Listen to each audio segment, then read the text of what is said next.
The figures for these other ranges are different, but the principle is exactly the same. All right? Say you have a wind from 5 o'clock, and you estimate its velocity at 10 miles an hour. What wind allowance will you make? Crandon. 10 miles an hour at 5 o'clock, sir?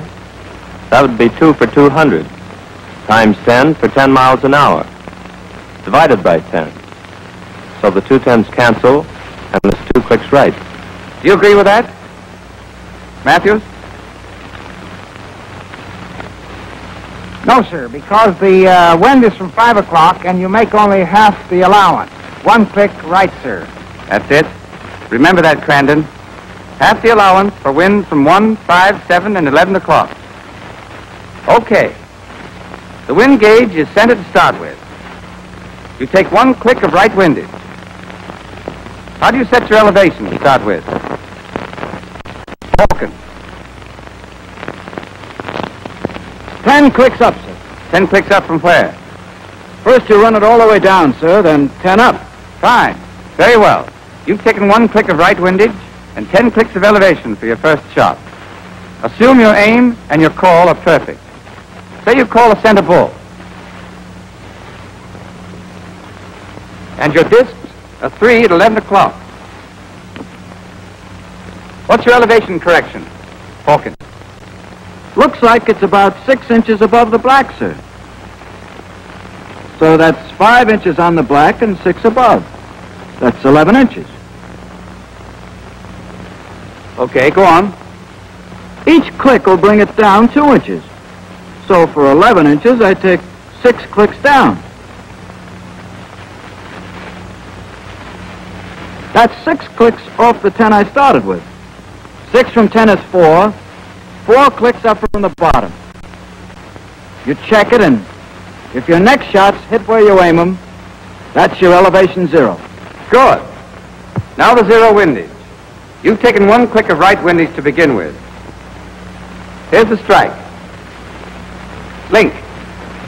That's about 3 inches out in the fore-ring, sir. 8 inches from the center of the bull. 4 clicks right to move it 8 inches right. And you've already taken 1 click of right windage, so? So I just take 4 more clicks right, and that makes 5 clicks right. But that's not the 0 windage, sir, because the 0 is the setting you need if there's no wind. The 0 is 4, sir. If? Oh, yes, sir, if your next shot's check it. That's it. Now, there's a time saver with your elevation 0 for 200 yards.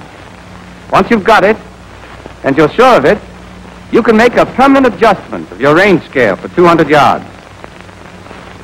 But let me warn you, this is a ticklish business. You're not to make this adjustment except with the authority of your platoon leader and under supervision of a non-com. For instance, in the problem we just did, you found the correct elevation for your rifle at 200 yards to be only 4 clicks. But that was with the imaginary rifle we were dealing with, mind you. Now, with your rifle, you may find the 0 to be 7, 12, or 15 clicks. Whatever the number is, be sure that your elevating knob is set that many clicks from the bottom. Then, loosen the screw you see there in the middle of the elevating knob. Move the scale so that it's set for 200.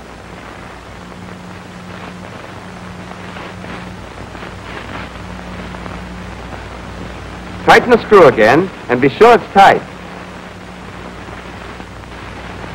If it's not, you'll lose your elevating knob. That's how you set your correct 200-yard elevation for keeps. But remember, that's for 200 yards only. You have to zero separately for 300 and 500 yards. All of your zeros are important.